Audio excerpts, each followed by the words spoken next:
Welcome to the Arsenal Vision post-match podcast. Well, then Perez has got the better of it, and he looks to get the better of Schmeichel, and he's done it. Wilson's going to fall here for Alexis.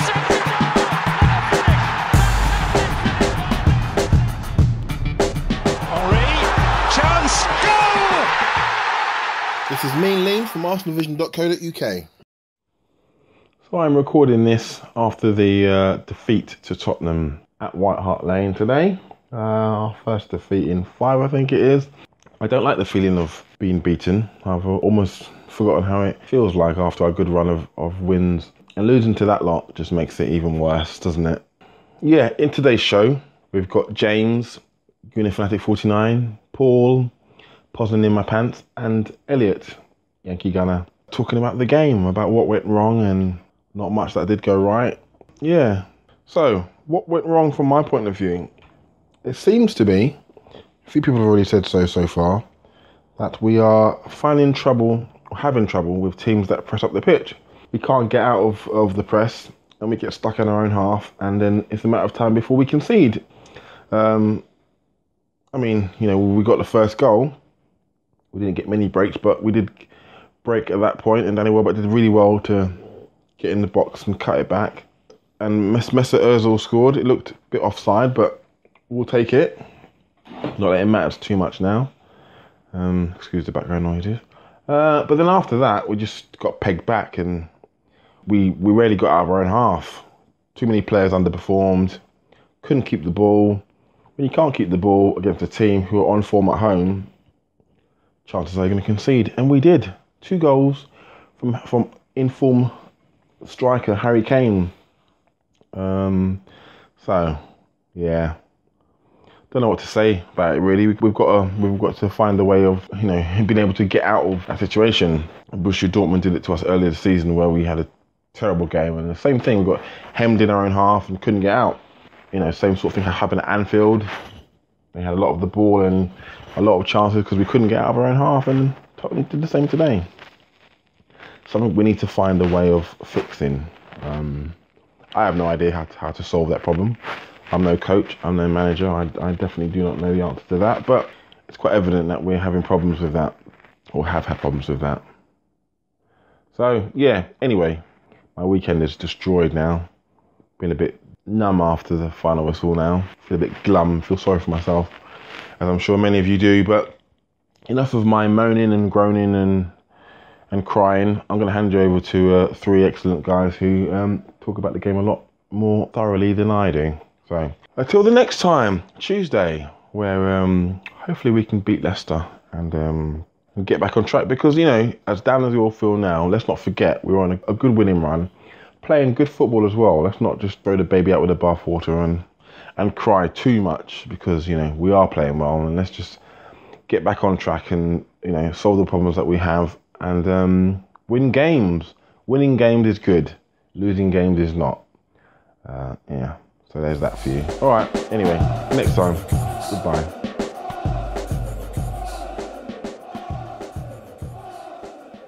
Glib introductions and humor aside, Arsenal lose at White Hart Lane, and it is going to be a doomy, miserable, and generally unpleasant podcast. So if you don't appreciate that sort of thing, you can press stop now. I think I hear James taking his headset off and walking out of the room.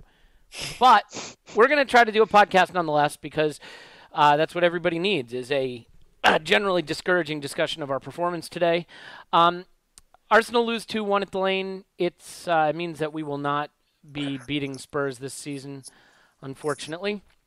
I don't believe we can face them in any competition, because thankfully and hilariously they are out of the FA Cup, and we are not in the Capital One Cup final. So that's it for North London derbies this season. It ends with 4 points to them. On the day, we took the lead, but then pretty much got battered for about 80 minutes, lost 2-1. Renowned Arsenal fan Harry Kane with the brace. I want to start, I guess, by introducing my guests. Let's do that. Let's be professional about it. So we'll start by introducing, they're regulars, they're not guests, they're the foundation of the show. James is Goonerfanatic49 on Twitter. By the way, my name is Elliot Smith. You can block me on Twitter at Yankee Gunner. Already off the rails. James, welcome to the show. Hi, Elliot. Afternoon. Yeah, good afternoon. Great afternoon. And with probably the most feeble woohoo or no woohoo, I'm guessing. It is Posnan in my pants, also known as Paul. Hello, Paul. Woohoo. Yeah, that's right. That's about right. So I guess let's do this. Let's just cover the goals really quickly. Opening goal, Welbeck gets free down the wing and scores. Actually, let's back up. Let's start with the starting 11. The manager had some big calls to make. There was some talk that Sanchez might try to make the game. He didn't even make the bench, which is fine. If he's not fit, you have to rest him. Disappointing, but the right decision. But opted for Welbeck straight back into the side after injury in place of Theo Walcott. The rest was the same as it was for Villa. James, what did you make of the 11 he picked? Going into the game, I think it made sense. Pretty much maintaining the same 11. This one swap being Welbeck in for Theo. In a game of this ilk, going to White Hart Lane, where you can expect to be under the cosh, certainly a lot more than at home to the smaller sides. A player in Welbeck's mould, he's obviously got the pace, but more importantly, the physicality. You would think he's better at holding up the ball, better at regurgitating possession than someone like Theo. Less opportunities as such to take advantage of spaces in Spurs' defence and really try and play behind the lines, which Welbeck does contribute to a certain degree. And obviously what it did allow was to be able to bring on Theo later on in the game. But I think you could even see then it's very hard to effectively use Walcott when you're so heavily on the back foot for such large parts of the game. I mean, unfortunately, it didn't. Welbeck contributed particularly well to the first goal, but his performance as such, which I'm sure we'll come to later, overall wasn't fantastic. I mean, he didn't actually retain much, possession of the ball particularly well, and I think that was fairly representative of much of the team throughout the game. Even and most surprisingly, even with Santi Cazorla. So. Yeah, I think the first 11 did make sense. It's just unfortunately on the day the team performance was pretty abysmal. Okay. How about you, Paul? Surprised to see Welbeck come straight back in, coming back from injury, and Theo, despite his scoring record against the Spurs, being as good as it has been. I mean, did that surprise you at all? Would you have done anything differently? It did. Maybe opt for Rosicky? What do you think? Well, having seen the game, I'd have opted for Rosicky. Well, okay, I mean, before the game kicked but off. in advance of that, I was very surprised at Welbeck. I mean, the logic is obvious, and he probably proved his point on the day, I think, overall. Everybody else made sense, so not too much to say on it before the match. I was very surprised, obviously, it talks about options, although we've lots of options. If we'd had a fitter, more match-fit player than Welbeck who could do what Welbeck does, I know that's a kind of a contradiction in itself, he'd have played. But it's interesting that the manager didn't back Theo today. I think that's very interesting for the future. Mm-hmm. Yeah, I tend to agree, actually. So I think the way the game unfolded was interesting. We scored the first goal. Let's quickly touch on the goal. Welbeck did brilliantly to get away down the wing. I think his pace kind of surprised, was it Danny Rose? And he put in a really nice pulled back cross to Giroud, who brilliantly scuffed his shot right to Ozil. Some debate about offside, but I think it would have been harsh on us if it had been given. The goal was sort of a classic counterattack move to some extent. James, what do you think of the goal? And at that point, did you think that, given that our whole run of form in this new style of playing, if you want to call it that, has been based on scoring first and counterattacking, did that give you a lot of optimism for how it might go from there? Absolutely. I mean, up until that point, Tottenham had certainly been the far better side, but that hasn't been abnormal, especially if you compare that to, say, the City game, for example, the kind of way in which we've adopted our approach for these types of fixtures away from home in recent times. It was a fantastic counter-attacking goal. It was exactly the type of goal you would hope that the shape of the team could could create, and Welbeck's pace to beat Danny Rose and play the ball across was excellent. I mean, Giroud's it was certainly an attempted goal, and was extremely fortunate to find Ozil out on the left, but it was a fantastic finish. I mean, at that point, what you were hoping for was a side to be extremely compact, solid, to not give away too many chances going into halftime and really frustrate the home crowd. The problem was, even though we did end up taking the lead into halftime, we were far too open at the back. Although we tried to adopt a similar shape to that of the game against City, it didn't seem to be working out particularly well at all. I'm sure the instruction from Wenger wasn't much different, but the actual execution of the performance was far below par. Yeah. There were several times, for example, I mean, I'm sort of straying back into the game, but where Bellerin was just caught, was dragged in essentially by Eriksen, and there was far too much space on that left. So he was exposed, and even you would anticipate bringing in Danny Welbeck for Walcott was a major aspect of that was the defensive contribution that he would add to the team. But frankly, there were several times where you felt that Danny wasn't actually tracking his runner and wasn't coming as deep as I may have expected, especially having taken the 1-0 lead. And there was no point in that game after going a goal ahead did we really look particularly secure as a side defensively. Yeah, I mean, it was interesting that it played out a little bit like last season's game at the Lane, right? I mean, we scored early and then just soaked up immense pressure for the remainder of the game and never really looked like threatening. And we got away with it last season, and we didn't get away with it this season. Paul, let's give you the pleasure of discussing their goals really quickly. The first goal, corner kick, I guess you could say Ospina flapped at it. Does Ospina need to do better there, or is it a case where it's kind of a whip-headed cross and it's just instincts, or would you like to have seen Ospina do better to push it wider around the post there? I think, my main thought on Ospina and that goal is it would have been nice had been 6 or 8 inches taller like Szczesny, because that ball doesn't get limply palmed further. Now that's a tough thing to criticize a short keeper for, but had Szczesny been Szczesny is 6 inches taller, that issue doesn't arise there. Now we might have had problems elsewhere on the pitch for Szczesny instead of Ospina, but I thought overall Ospina did well on the shot blocking, but he palms it into interesting places, and maybe in none of the critical moments was it our problem, but where he doesn't seem to make a diving save to catch the ball. I know it's gone out of vogue a little bit. Maybe that's more continental keeping these days, but some of those saves become a little bit more acrobatic than maybe they really need to be instead of grabbing the ball. Those would be my criticisms of Ospina. But apart from him being a little short, I don't think they cost us a goal from an error. I think the issue with the first goal for me, my feeling on the first goal was you allow that many corners. We did really well on the corners, but it just takes one knock on, one deflection to put it into an awkward area. And Harry Kane's very good at that shit.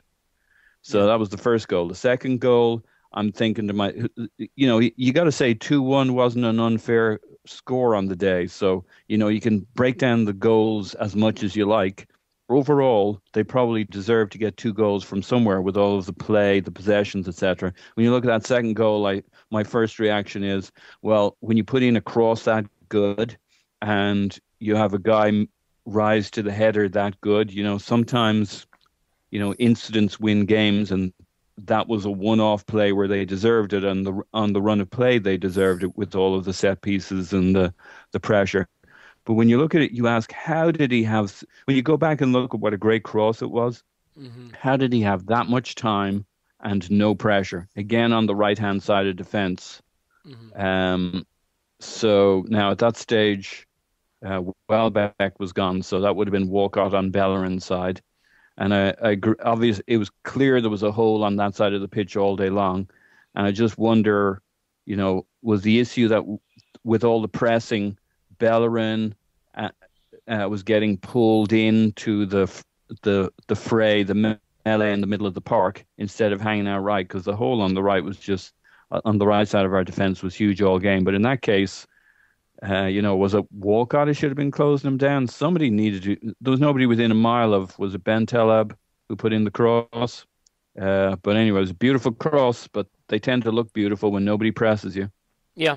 Yeah. I mean, I thought it was a little harsh on Koscielny to criticize him for what was really a good leap and a great header from Kane, but the ball in was beautifully delivered because he had all day, all the room in the world to make that delivery. We're going to get to the general parts of the game a little bit later on. So we'll talk about the way we played, the way we handled their press, and a little bit of a philosophical question about playing the way we did. But I want to get to some individual performances. We're also going to talk about the referee because I think you have to talk about the referee, but I think it would be a little bit precious, no matter how poor Atkinson was, and the manager actually was critical of Atkinson after the game. I think we have to put this on us. So let's talk midfield. We're fond of saying that we have the better squad than they do, that we have the more talented team than they do. And, their back four is no great shakes. We know how Pochettino likes them to play, energetic pressing. Our midfield got beasted today, for lack of a better way to put it. Francis Coquelin played the best of our midfielders. And that's reflected in his 9 interceptions, 3 clearances, 1 block shot. He made 4 tackles. Meanwhile, you had no interceptions, no clearances, 1 tackle from Cazorla, 2 1-and-1 from Ramsey.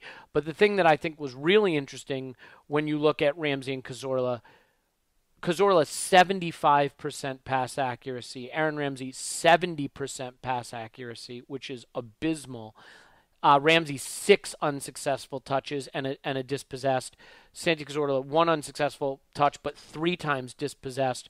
Compare that with Coquelin, who had no unsuccessful touches and only 2 dispossessed. So Coquelin, I think, still did his job, and he kept Eriksson relatively quiet, which is what we wanted from him today.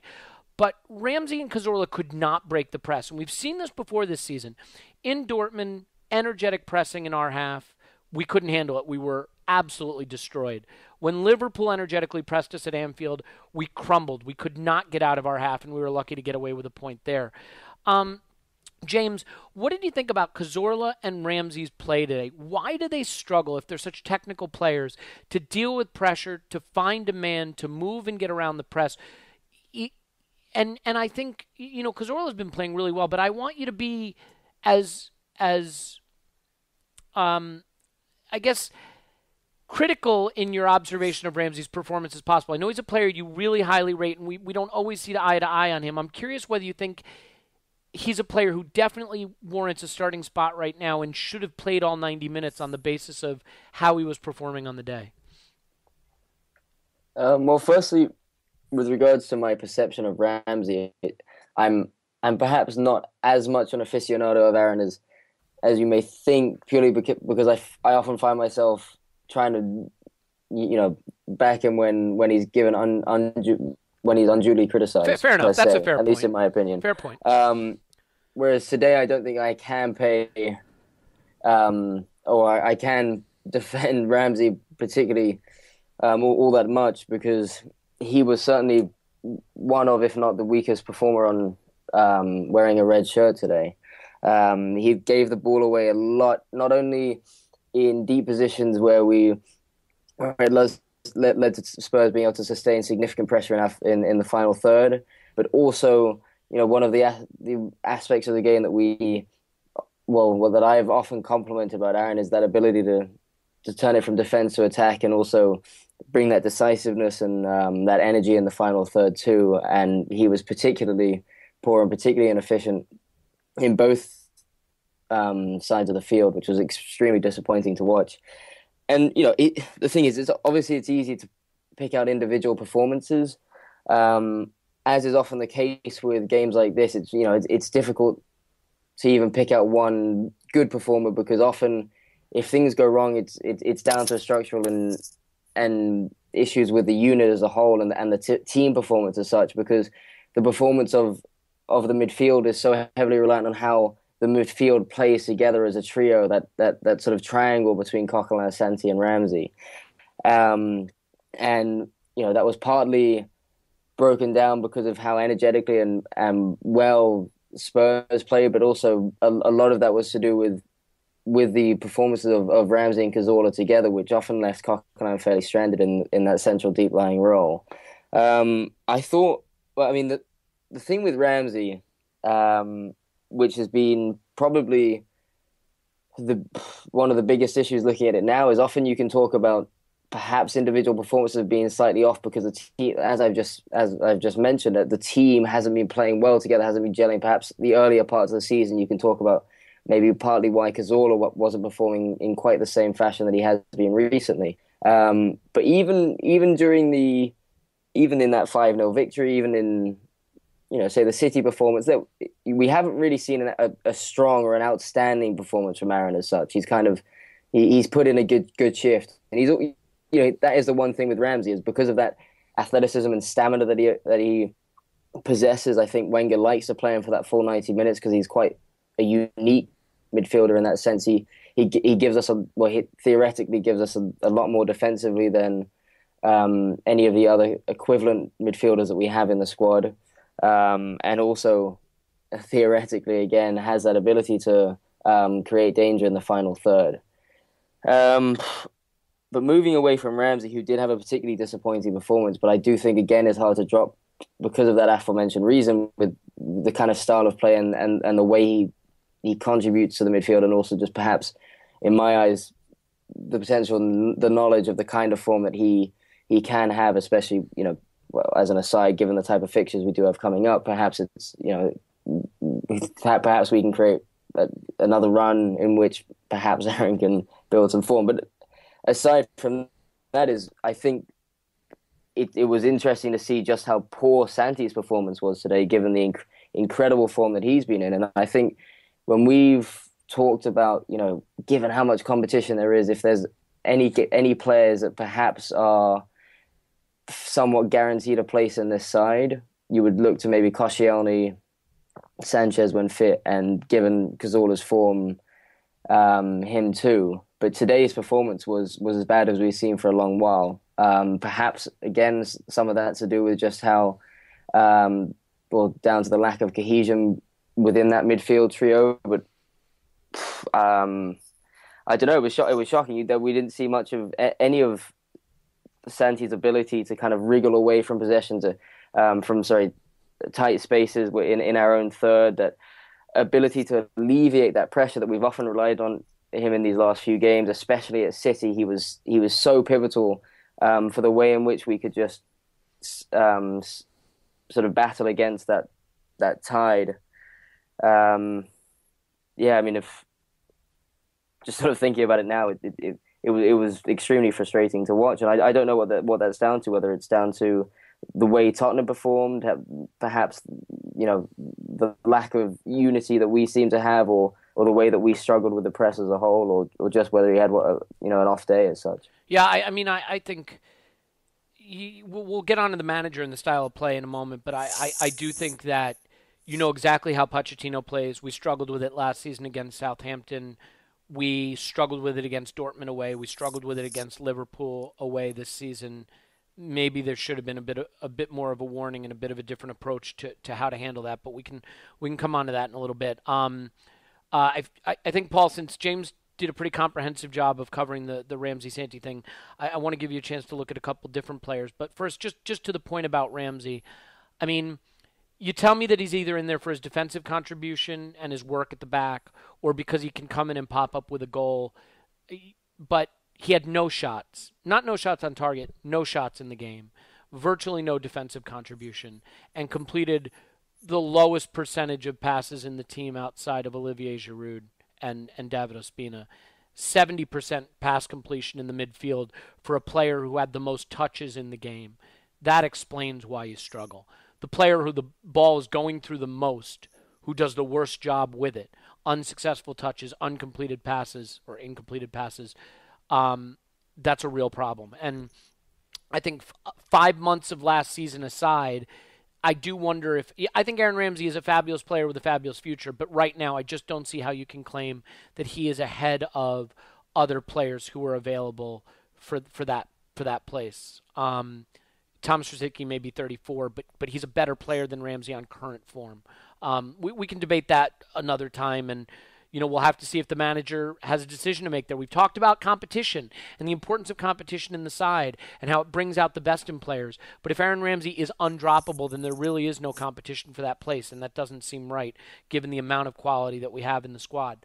I'll go over to you, Paul, with the question more in the attacking third, the final third. Welbeck, Giroud, Ozil. Mesut Ozil has been criticized for performances in big games, and this was a tough game for him. 74% pass completion. He wasn't super involved. He scored a goal with a great touch, but otherwise fairly anonymous, maybe still adapting to life out on the wing. I think ideally you would like a player like Mesut Ozil playing more than 27 passes in a game. I mean, that's really not the kind of involvement I think you want from your 42 million pound playmaker, especially when you're trying to break down pressure. Someone who's so comfortable on the ball, maybe more comfortable than a Ramsey or a Cazorla. But what did you think of the performance of sort of the trio of front players and especially Giroud, who I think for me was hiding a little bit today, had chances where the ball came to him in the box, and once again didn't seem to want to take the responsibility. Make them laugh, make them laugh. So you can't really pull me out of the Santi Ramsey conversation because I think it impinges on everything else you just talked about. No, that's fair. Yeah, I mean, I won't say too much there. on it. No, please. Yeah, I won't say much on it because you have covered the bases. But I thought Ramsey was okay to poor, and Cazorla was absolutely invisible. Yeah, I agree with that. And then going up the other end, I thought Coquelin did great in the sense that he did as good as you're going to do when you have three players that need to play intensely, and one of them's kind of meh, and the other's like doesn't show up, and then you go to how good. Now, if I told you those facts, and then knowing Ozil, Welbeck, and Giroud asked you how well do you think they're about to play, I think you'd probably guess what their performances were like. Mm-hmm. And Ozil was pretty Ozil-y today, and I don't mean that in an entirely pejorative sense, but he does what he did. He was reasonably good at taking care of the ball some of the time, but other times he loses it when you think he should have done better. He didn't bring the intensity all over the field that you're going to get with somebody else like a Welbeck who we had, or a Alexis, or a Sanchez. My horse, my kingdom for Alexis. Can I just make one point about Ozil, too? I mean, you like Ozil to be able to play players in behind the press and get players into space, especially when they're pressing high up the pitch. But if you put the one player with pace, Welbeck, on the opposite side of the pitch from him and put him closest to Giroud, who can't really run behind players, you don't give him a lot of option except to carry the ball and hope to find runners. And we never really got runners out in front of Ozil today for him to play that ball. I agree. I mean, if you think of where Welbeck got to on the pitch, he rarely got to a point where he was doing a Theo run. Right. Mm-hmm. So, and then Giroud, he and connecting play, but that wasn't what was going on today because we couldn't get the ball out from our feet in midfield. How many times did the next wave of pressure come from what we did when we got the ball back from them the previous time? And, I don't know what the issue with Cazorla was today. It's one of those things, if I don't watch it a second and a third time and read everybody else's thoughts on it, I'm not sure I'll get to the bottom of it. If the manager tells me that Cazorla flew through today and was only 70%, I'd say, well, that makes sense. Let me give you some statistics that'll just put into perspective. Not that statistics tell you everything about a game, but it'll put in perspective just how poor Cazorla was, especially with the form he's been in. He committed no fouls. He blocked no shots. He made no clearances. He had no interceptions. He made one tackle. Okay? So defensively, basically no contribution. He played only 28 passes at a 75% accuracy. He had no through balls attempted and no accurate through balls. he had one key pass in the game, and he had no shots on target, no dribbles, no successful dribbles. He was not fouled in the game, although we can get to Atkinson. Okay, dispossessed 3 times in an unsuccessful touch. And, oh, by the way, he only had 39 touches in the whole game for someone who's supposed to be at the heart of our midfield breaking the press. So that is about as anonymous and poor as you can be when you are the person primarily tasked with breaking pressure and turning defense into attack. Would you then say that you kind of give Giroud and Welbeck, and even to some extent Ozil, a bit of a pass because Ramsey and Cazorla weren't doing them any favors in terms of creating room to get them into space? Or do you think that my complaint with Giroud, I think there was one moment where, again, the ball came to him in the box in a place where, another striker makes that a chance, and he looked for someone to lay it off to, and there just wasn't anybody there. But in general, would you say the midfield breaking down is a big reason why the front three couldn't really perform? Absolutely, but they don't really get a free pass because that's a weakness of theirs, that without a midfield, Sanchez would have done something today. Mm-hmm. He would have made something happen. Not saying he would have scored, but now to be fair, Ozil did something, but after he did something, he was kind of Ozil-y, and we needed somebody to lift the pressure and to make something happen down the other end, and to Welbeck gave us a bit of that, but the other two not so much. So it is a weakness that when things aren't going our way, they don't always make something happen, or Ozil kind of languid style feeds into a performance that's already going the wrong way. So when I look at the Cazorla thing, the second thing I look at is, would Mourinho have left Cazorla on the pitch for 65, 70 minutes? I mean, if we're right in what we're saying, he should have been gone by half time with Rosicky in, and the manager should have said he was suffering from a flu or whatever you want to say to protect the player. But maybe my eyes first time round didn't see what I just saw. But I love Santi. We all love Santi. He's PFA Player of the Month for 2 months in a row, and he was god awful. He should have been out of there at halftime. Yeah, no, I think that's fair. I think it broke down at every stage. I mean, Olivier Giroud, he won 8 aerial duels. He played 53 passes, just one behind Ramsey's 54 for the most in the side. I think he had about 70 touches. His pass completion percentage was 54.7%.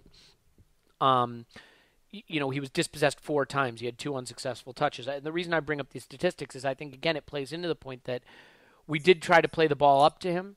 He was winning aerial duels, but in general, as that pivot, his distribution wasn't good, and that meant the ball was coming right back at us. To be fair, though, Elliot, Mm-hmm. There's 2 sides of distribution, and the other is the people making themselves available for you in the movement. And so, Giroud is providing service to Cazorla, the number 10, and if these guys aren't making themselves available, it all feeds into itself. So I don't know. Unfortunately, the way Giroud is, his strengths didn't allow for him to work around the problem of the day more than he was the problem. Yeah. I mean, one of the things that I think we have to discuss also in the context of this game is David Ospina. I mean, he's made the number one his by keeping clean sheets. Today, he let up his first 2 Premier League goals, and you could argue that the first one he was to blame. The second one you can't, but he certainly gave himself some trouble with some saves where he pushed the ball back into dangerous places. I also thought his distribution was generally poor. The one thing I didn't like about the way he distributed today is, he has a calmness when he has the ball in his hands to some extent. He doesn't do what Szczesny does, which is look to throw it out quickly and start a quick counterattack. But today I thought that actually did a disservice to us. Spurs were piling the pressure on and piling forward. And I think there were opportunities when he collected the ball where he could have thrown it out to the wide men, could have thrown it out to try to start a counter, and maybe given us some momentum going the other direction. But instead he stopped, he slowed it down, he kicked it long, and of his 40 long balls, only 20 were accurate. So he was kicking long 40 times. That's not traditionally how we play it out from the back. I think that contributed a lot to again, us having difficulty building up the play. James, do you think today Ospina's run as number one came to an end? I've seen split decisions on social media. Some people saying his saves today were the only reason we were in the game. Some people saying he didn't do well enough with the saves, didn't do well enough on their first goal. Where do you come down on Ospina's performance today? And do you think that maybe Szczesny is going to come back in and retake the number one position? Well, before I answer that, I'm just going to quickly respond to your discussion on his distribution. Okay, sure. While I do agree to a certain extent that his distribution wasn't particularly excellent, in the sense that it wasn't quite as accurate as it had been in the last few games, it does seem as though that, well, either it's been an instruction from perhaps Arsenal, maybe it's just the style of play of Ospina's to often settle things down, let the team push forward slightly. In the meantime, also obviously allowing the opposition to regroup defensively, but to have to sit slightly deeper and target Giroud and hope for Giroud to either hold the ball up or win the flick on and try and build possession from there. That was something that even against Aston Villa, a game in which we won particularly comfortably, was a tactic that we used. I agree. It was a tactic. I'm going to tell you something, James, though, just my opinion. I just think that's his style. I don't think he's as comfortable throwing the ball out. I don't think he's used to throwing it out to start the attack from the back, and I just think he's a keeper who prefers to kick long. I mean, I could be completely wrong there, but Arsenal have played that way for years. I find it hard to believe that suddenly they've told a keeper, we're going to completely change the way we play out from the back. No, it may well be a style, although I mean, I think Theo's goal against Aston Villa directly came from a quick Ospina. Yes, that was brilliant. Exactly. I think we could have done more of that today. But again, sorry, go on. Well, maybe. I think sometimes with these things, hindsight's a little 20/20. While I don't particularly agree or disagree as such, I'm not sure if it was a key aspect, because I'd argue that in the City game, him taking the time and alleviating that pressure and calming the team down, especially in a game where we were far more solid and gave away far less chances, I thought played into our favor. Fair enough. You know what, James? I think that'll come up in our conversation when I get to something I really want to talk about, which was our overall approach to this game generally, and whether we approached it the wrong way, which may be why I'm seeing it that way. So why don't you continue? Tell me a little bit more about what you thought about Ospina, and I think we'll kind of get back to that point in a more general way. Sure. Well, like I said, I mean, I didn't have many qualms as such with his distribution, but it was a very strange performance in the sense that he did make a couple of very good saves, or at least saves that aesthetically looked quite pleasing to the eye, especially more so the saves earlier on when Harry Kane cut in with one towards the back post. That looked like a pretty good save, came out for a corner. But the issue is, especially given his size as a goalie, which especially compared to Szczesny, the man competing for his place, you do fear that does give him a disadvantage in his ability to handle the ball, not only from crosses but also shots that come at him, because other goalies who are in an equivalent position may have more opportunity to get their arms around the ball, whereas he's being forced to parry it out. I wouldn't say there were many saves as such he made that, given his style of goalkeeping, were executed all that poorly. Given that, for example, most of his parries, they often went out wide. I'm sure a goalkeeping coach often says, if you're going to parry the ball, push it wide or away from danger rather than back into the middle of the towards the middle of the penalty area. But you do fear that given his type of goalkeeping in matches like that where we're under the cosh, it adds to the pressure slightly more, because even when he does make a decent save, you're then having to face another corner. And when he came out for the ball, most of the time he was fairly apt. The thing is, it's hard to judge as well sometimes. If he was a taller goalie, if it was a Szczesny in his place, would a Szczesny for the first goal, for example, would he have just purely been able to grab that ball instead of being forced to push it out? I don't know. It's difficult to judge. I mean, also there were a couple of shaky moments. I think he was given a back pass at some point. Was it in the first half? And he was put under pressure and he kind of tripped over and and cleared it out for a throw. And he looked a lot shakier today. It was the first game where he was put under a real significant amount of pressure, where the back line wasn't as solid as it has been in the past. The team wasn't defending quite as well as a unit, and it looked like there were certain aspects to his game that were a little bit eerie here and there. So he was also a little bit fortunate. I mean, I don't know if you want to call it fortunate, but you could have theoretically seen a penalty given for where he came out nowhere near the ball and just basically punched Kane in the back.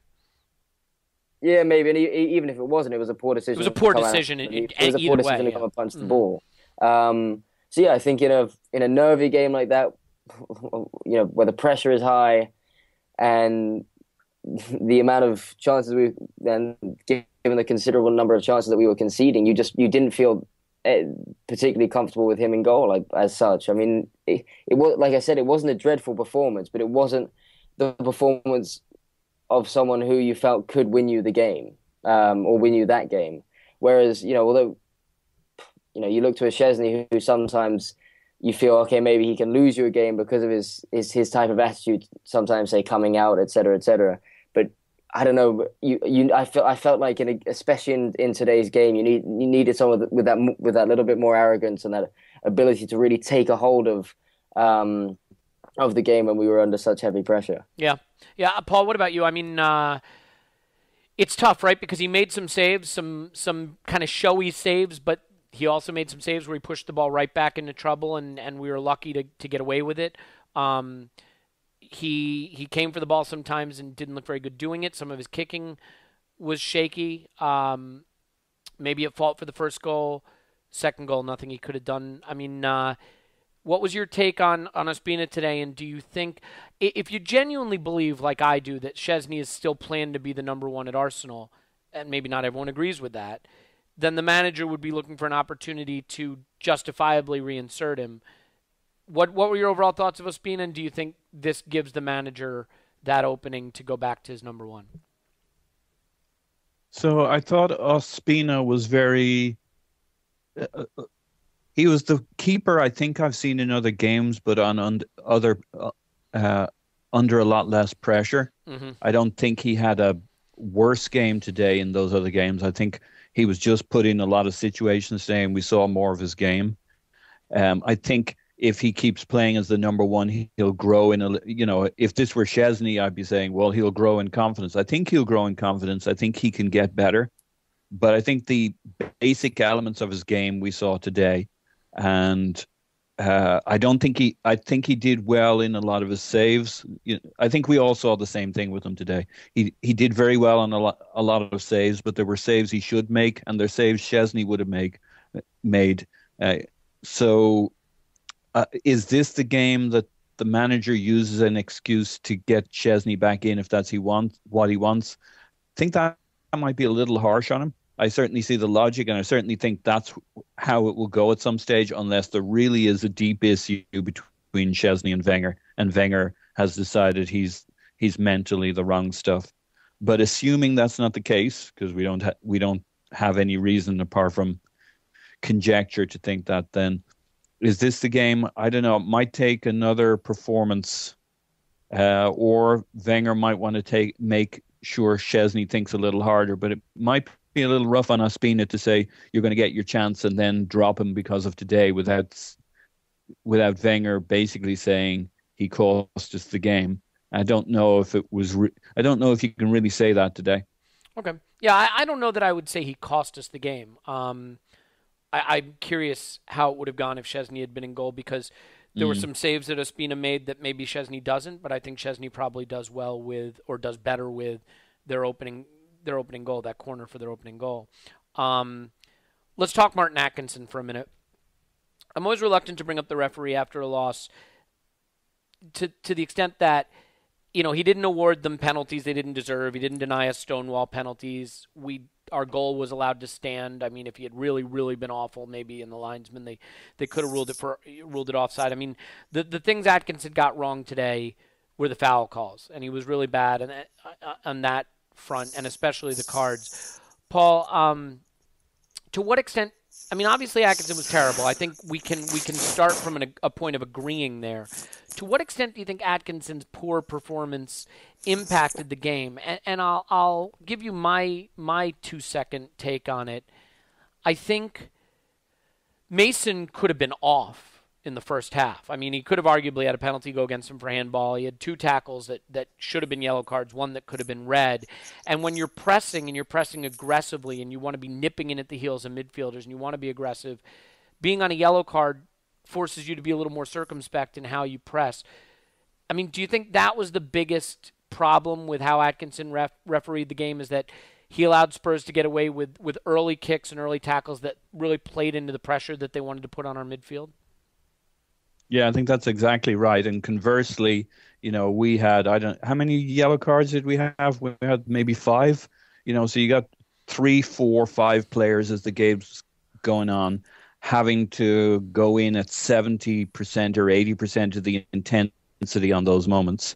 And that absolutely played into what really gave us a problem today was Pochettino's high press, high intensity.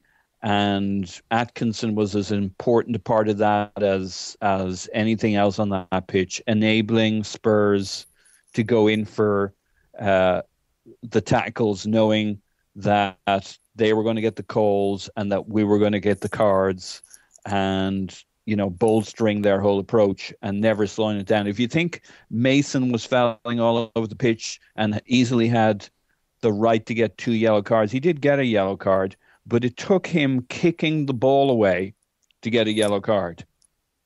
So that, for me, well, and how funny is that? Because if he had gotten either one of the yellow cards, he certainly deserved ahead of that. Then that kicking the ball away could have been a sending off, Yeah. So I thought, my first reaction is you can't blame the ref because he wasn't part of any of the 2 main decisions. But that's not really true. I mean, the whole reason they were getting those set pieces and attacking opportunities is because they kept the pressure on and we couldn't break that pressure, and they got all the calls and all the decisions, all the free kicks, all the corners, because they managed to keep possession up in our end because they got all the calls. Yeah. I don't think we have to add too much. I mean, I really think that's basically where he impacted it. But James, I mean, do you have any differing view on Atkinson, or is that sort of how you saw it as well? I mean, I mostly agree, certainly. The issue was in his lack of consistency and the type of calls he made. I mean, there were a lot of decisions that seemed to go against us or for Spurs. I think it's we needn't say that all the corners and all the decisions necessarily went in Spurs' favor. The thing is, he certainly contributed to the pressure that Spurs were able to put on us, especially from the beginning. And the way in which the game plays out early can often dictate the way in which the game plays out over the long term. The issue really, though, is as much as you can want to complain at a ref, you shouldn't really be putting in a performance in which you can allow a referee to influence the scoreline. And unfortunately, we did. And I don't think there's really much else to add other than the fact that Atkinson was dreadful, but we were even more, we were equally so, or worse. Yeah. Paul, final word on Atkinson? The one thing I'll say in his defense was he seemed to be very, very happy with his own play and his own performance. That stupid grin as he's running around while Arsenal are doing their note with him, and he's like, "No, I got this, guys." Oh Jesus, you just want to smash him in the face. I will say that Arsene Wenger, who doesn't always have a go at the referee. I mean, sometimes he'll have a go at a particular call or something of that nature. He did make a point to say just right after the game, we were not very good and the referee was at our level. So, clearly he was not particularly pleased, which I think is a clever way to cover it, right? Because you're still being critical of your team, which they deserve. You're not blaming it on the referee, but you're indicating that the referee was poor as well. So that's a clever way to put it. Was anybody shocked by that throw-in late in the game where they were awarded a throw-in, grabbed the ball quickly and took it from 10 yards further down? The manager was furious about that. that was something that I absolutely couldn't understand, is how he allowed that to happen. But just another one. Thankfully it didn't come to anything, although it doesn't really matter now. Yeah. Okay, so I want to back up now, and I want to talk about this game generally on two fronts. We've been getting a lot of praise lately for the newfound shape that we have, defensive discipline, ability to defend. And to be fair, I thought we defended reasonably well today. They did have 20 shots, but 23 shots. But by and large, I thought we were organized, and we sort of solved the problems that they were posing relatively well at times. I mean, they looked dangerous at times too. But I think there's a general question of, did it tilt too far today? And to some extent, is it okay to play this way? I mean, if we think we have the much better squad than Spurs, if we're a Champions League contender and a league title contender, and we don't think they're one of the 4 best teams in England, and I know it's a derby, and that means it's always going to be challenging, but it's one thing to go to City, where you got absolutely ripped to shreds last season, where you need to show that you can be a little bit more solid. But, I thought against City we had more about us. Paul, is it okay to go to White Hart Lane and basically say, today wasn't about keeping our shape and counterattacking. Today I thought to some extent we played like Burnley would have, or Palace would have, or Leicester would have, which is try to, nick a goal, smash and grab, and hope for a point. I mean, do you have some frustration that we didn't try to show our quality and just be better than them on the day? I mean, if we are a better team, all week I was reading we have the better players, we have more quality, our squad is much better than theirs. Is there some responsibility on us to go into this game and let our quality show through, or are you perfectly fine with the way we approached the game and thinking we just didn't execute it well? I'm perfectly fine with the way we approach the game. I mean, we shouldn't underestimate how effective Pochettino and this approach is. They're causing lots of people lots of trouble. It's a derby. We're playing at White Hart Lane, God help us, and they're in good form. Our issue was parking the bus. There's a bit more to it than just parking the bus. The middle phase is we get the ball and we recycle it and we go on the counter. We didn't counter. If you look at it this way, the difference between today and City was we didn't actually counterattack today. We got a goal from one of our 2 or 3 counterattacks, but there should, if you think of the Villa game, okay, we were at home where we took a similar approach. We could have had 10 goals that day. Mm-hmm. Now, as the game evolved and we got a bit more 4-2-3-1 towards the end when Radzicki got on, we could have had a couple more, and I'm sure there were 1 or 2 other opportunities, but it felt like we basically scored from our one opportunity for the first 70 minutes of the game, and our execution was so poor. Outside of your back block then, and Coughlin's really part of that. His job is to get it to a Ramsey or Cazorla and for them to create the pass that gets it to Ozil or we kind of know how that flows go.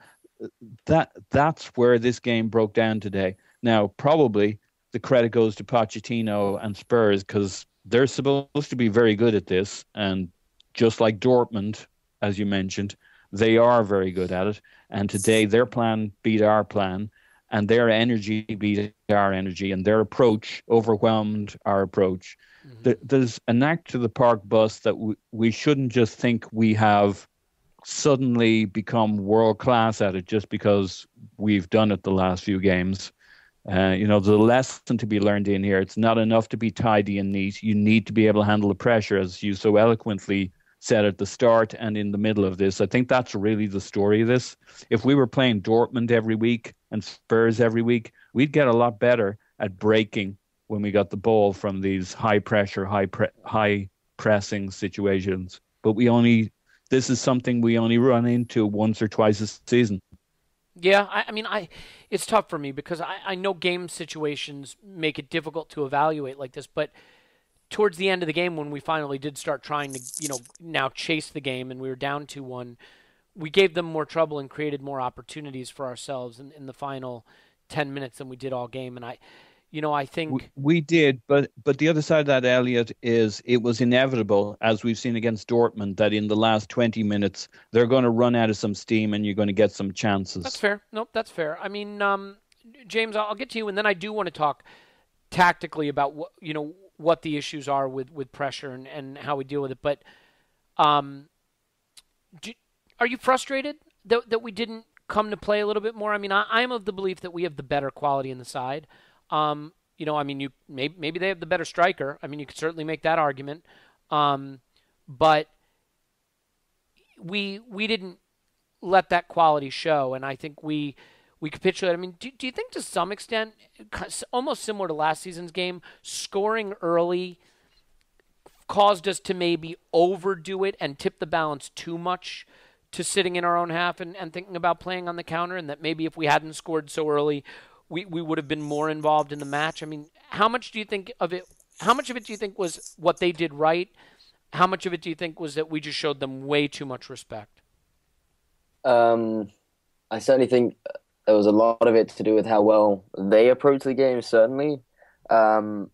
Personally, and listen, opinions are going to differ because what's so difficult to assess, especially say after a loss, is whether having adopted a different type of approach to a game would have actually had a more positive impact on the result, because it's easy to say after a negative or after a loss or a defeat that doing anything else would have led to a better outcome, because it can't get any worse. In the sense that you look at this game and you can attribute the goals we conceded and the chances that we conceded throughout the entirety of the match down to the fact that we sat too deep and thus didn't allow ourselves to retain possession further up the field. Thus, we didn't really allow our back line or the backs or the two banks of four to any relief throughout the match. But personally, going into the game, that was the way I had expected we would play, and the way that I was hoping we would play, given how effective we've been at doing it in very recent times. Certainly, the City game is the platform in which you look for us to move forward from. And I do think that if you look towards, I hate to bring these back up, but you look towards Anfield and Stamford Bridge from last season, Dortmund this season, the type of style of play that we've really, really struggled with over the last couple of seasons has been this exact high-energy press. And I fear that had we come out and really tried to take the game to Spurs, given the way that they played, given the atmosphere of the match, given the performances of the Ramsey and Cazorla, who are so pivotal to the transitional phases of the game, I feel like we could really have been turned over. I'm not sure if it was if the approach itself that we adopted was the reason why we lost as such. I think it was the way in which we enacted it, because I don't think we were quite as organized as we had been against City. There wasn't a moment in the City game where we had as much space as we did have on several occasions on the right hand side of our defense with Bellerin and Welbeck. I don't know if that's partly because Welbeck's been thrown recently back in the side. He wasn't quite on the same wavelength as Hector throughout the match, because I'm not quite sure why Hector was following Christian Eriksen in centrally quite as much as he did. And as we've talked about, the performance of Cazorla and Ramsey in particular made it very difficult for us to be organised at the back, because defensively they weren't solid, and more importantly, when we would get the ball back in those dangerous high pressure moments in our own third of the pitch, we would very frequently give it right back to them, and that meant that the pressure was sustained for large periods of the match, which naturally is going to lead to more chances being created. And I don't think that's necessarily a fault of the system we put in place. I do think that type of system makes those actions and the ability to then retain possession on the turnover more difficult, but we should have the players that we have should have the quality to be able to do just that. We talk a lot about Ozil's ball handling skills. We talk a lot about Cazorla's ability to wriggle past players and find those exact little tight spaces to distribute it to Ramsey and Giroud to then flick it back on and start that counter. And that's where we really, really struggled today. That was really, really the big issue. And I think in theory and in practice going into the game, the shape that we adopted was sensible given the type of style that Spurs play, and especially at their ground. But I just think the performance as such and the execution was poor, and that was the ultimate downfall. And saying that, given just how poor the execution was, we ended up only losing the game in the 87th minute, so we nearly got away with it. But frankly, the performance was poor from start to finish. I'd be more critical of it than that. I think there was a lot of naivete here. I think that there was a lack of learning lessons, and really this is, when I've criticized the manager about tactics, it's not that he doesn't do tactics, it's that he doesn't seem to prepare the team for the opposition he's going to face. And players have said, we don't look at the opposition we're going to face, we focus on what we do. That doesn't mean he doesn't change tactics for the games, but I don't think it's specifically tailored to what the other team does. And we've struggled with pressure all season. We struggled with against Dortmund, we struggled with against Liverpool, we struggled today. We can't get out of our own half when teams press us energetically in our half. And I thought we didn't have an out ball today except for Welbeck. I don't know what purpose Ozil serves out wide in a game when there's going to be a lot of pressure. Neither he nor Giroud can run in behind their back four. Walcott might have been more suited to that as an outlet ball. I think playing in your own half plays exactly into what Pochettino wants to do, because he wants to get close to you in your half, press you, get the ball off you, and create chances with quick transitions that way. And playing in our own half, that's exactly what we did. And maybe some of the problem for Cazorla and Ramsey is when they looked up, there was no one to give the ball to that would relieve pressure. Orbinho made a good point. He's an Opta content director who tweets Arsenal statistics. He said it's BS about possession not mattering. Otherwise, every team would just give the ball away. Possession is about game management. And he pointed out that our pass percentage in the opposition half, Giroud 48%, Cazorla 63%, Ramsey 65%. We just gave the ball away cheaply all game. For players, for the technical quality of the players we have, it is really surprising to me that and some of the pacey players that we have not been able to devise a system to handle pressure and to escape pressure and create more opportunities. And from an in-game management standpoint, it really frustrated me today, because once it became clear that we just could not get out of our half, and the game that Ramsey and Cazorla were having, I thought that we could have done more than we did to change the dynamic of the game. I don't want to pile on. Look, we've still been in a pretty good run of form. We have some easy fixtures coming up. Spurs, Liverpool, they have each other for one thing. They have some difficult fixtures coming up. The manager pointed out after the game, we've played more away games than Spurs has, so our home form is going to be crucial now. I don't think you throw the baby out with the bathwater here, but something I've always banged on about is the race for fourth isn't the payoff. The payoff is beating your rivals, and it's frustrating not to beat Spurs after doing it 3 times last season. We won't get the chance to do it this season, which is very disappointing. Let's end really quickly, since we're about to hit the hour mark, on the question of the top 4. Paul, obviously it's still too early, a lot of football to be played. There's a lot of teams in the chase for it. I think you can't rule out Southampton. You can't rule out Spurs and Liverpool or us. So does the result today give you any cause for concern with respect to the top 4? Do you still feel confident we could finish 4th or above? Or, is today just a reminder that maybe not everything is rosy in Arsenal land? It gives me a bit more concern. I still think we'll be fine when push comes to shove. Here's my brilliant insight on the top 4 conversation. Mm-hmm. If we'd had this conversation in October, November, it would have been all about how the battle for the top 4 was between a bunch of teams who were all shit. Yeah. I think we all remember those conversations. Yeah. And now that's completely flipped. Liverpool have started playing like last year in terms of their aggressiveness, their style. They're a dangerous team for anybody right now. Spurs are a very dangerous team. Southampton are very strong.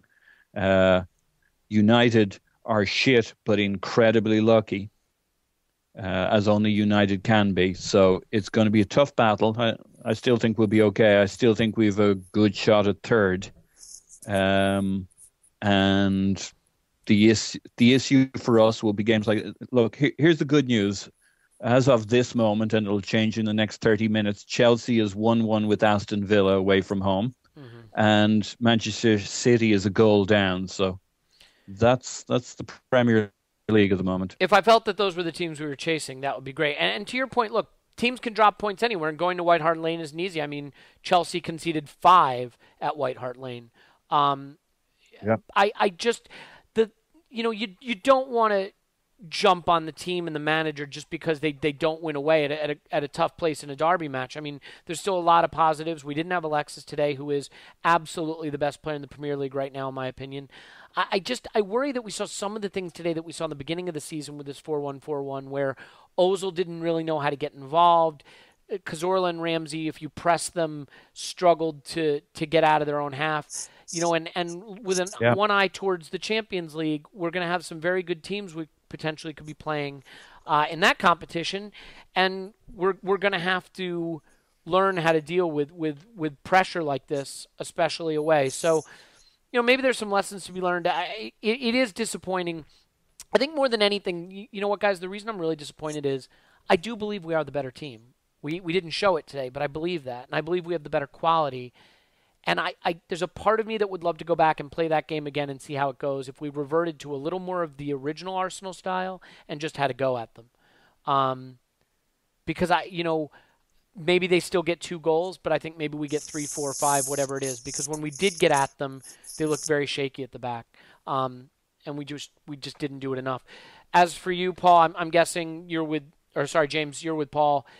Not too concerned about top 4. Still think we're favorites for it. We'll make the top 4. Yeah, probably get 3rd. You think 3rd? I mean, I have to agree. I don't think United are very good. Let me tell you why. Look, sometimes you can draw too much from a single game.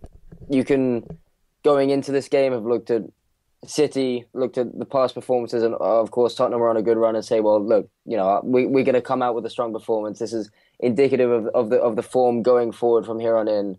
And we're on the up. We're heavy favourites we're a team that should be going certainly toe to toe performance wise against Spurs. But on the day, look, Spurs played excellently. We played poorly, but that's what I'm trying to say is that's not necessarily indicative of the way in which we're going to be playing in future games. Because certainly, if you look at our fixtures from now, the toughest games we have are all at home. The Chelsea fixture we have is at home. The Liverpool fixture we have is at home. The Everton fixture is at home. The toughest away games we have with Palace, QPR, Newcastle, Burnley.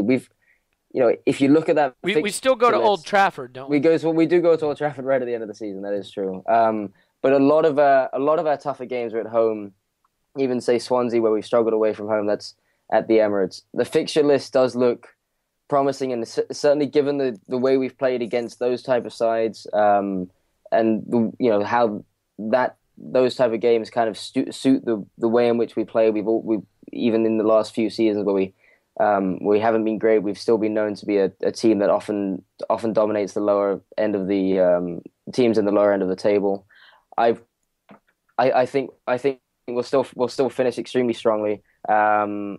The big worry coming out of this game is it does give you a little more fear for the Champions League fixtures that the game against Monaco as such, because it did show that when a good team comes at you with a high pressing game, we struggled once again, and that's still very much a frailty in this side. But I just, looking at the fixtures we have, I can't see many teams being able to impose that upon us, and I do think, especially given how much we've talked about the strength of the competition in this squad and the strength of the players that we do have, that we'll hit another good patch over the next few games, and I think we'll definitely make the top 4. Okay, yeah, no, I tend to agree with that. Paul, final thoughts on top 4 and what this game means, in the wider scheme of things. Yeah, I just think the big, I'm sure we all thought before this game, if we win this, man, how we're set up for the 3 competitions, how this team will feel about itself. Our belief going, and that to me is, you want the 3 points, you want to beat your rivals, you want to beat Spurs at White Hart Lane. But man, if we got 3 points today, how we would have felt about the 3 competitions. Yeah. I mean, I think people were so hungry to believe corners have been turned, and that maybe the Premier League wasn't out of reach, and that maybe we're becoming the team we really think we can be. And so I think that's what hurts today, is not just losing, but really getting manhandled and looking meek at a time when we thought maybe we were becoming one of the bullies of the Premier League. We got bullied today. I will say that Alexis Sanchez, look, he's going to be handy in any game, but today would have been such an important game for him, because he's a player who it's hard to wrestle the impetus away from him. He gets the ball and he's either fouled or he gets past you. He's dogged. He fights. He chases. Yeah, he could have changed our energy today, and we needed somebody beyond the back four who you could, on analysis, you could probably say they did a really good job with Coquelin. You needed somebody up the pitch beyond Welbeck to change the energy. Well, the good news here is we have a home game against Leicester, and while you can't take anything for granted, it's Tuesday. There's not a lot of time to dwell on this. There's not a lot of time for heads to drop. Leicester, Tuesday, FA Cup at the weekend, home to Borough. We win those 2. We're deep in the FA Cup. We're back into winning ways, and maybe Spurs and Liverpool both drop points, or one of them will drop points in midweek because they play each other. We could be right back in the top 4 and deep in the FA Cup by this time next weekend. So there's plenty of opportunity to turn the momentum right back around in our favor heading into Champions League and the run-in. So don't want to end it on a doomy note. I still think we have the quality and the ability to finish in the top 4, challenge for the FA Cup, and maybe make a little run in the Champions League. It's just, you hate to see us go to the lane and not just be beaten, but be beaten where we're really bullied. I think that's the hard part about today. But as always, the best part of today was discussing it with you gentlemen. You should follow them on Twitter and read their blogs and listen to this podcast as much as possible. James, you can find him at GoonerFanatic49 on Twitter. James, as always, your insights are greatly appreciated. Thanks, Elliot. Pleasure to be on, as always. Yeah, no, it's good to talk to you. And despite the fact that I sometimes don't see things in the identical manner that you do, you always give me something to think about and explain it in a better way than I do, and prove ultimately that your points are the better ones. So that's greatly appreciated. And Paul, you can find him on Twitter at Posnan in my pants. Paul, not a great day, but appreciate your take on it. We only like to blog when we're winning. Blog when we're winning. And pod. Yeah, well, we pod all the time, unfortunately. My name is Elliot Smith. You can follow me, unfollow me, or block me on Twitter at Yankee Gunner. Based on the result today, I recommend the latter, at least until the result on Tuesday, when we will be back, hopefully discussing a massive victory that gets us back on track, and maybe some results that go our way the rest of the weekend and in midweek. Until that time, cheers. We'll talk to you then.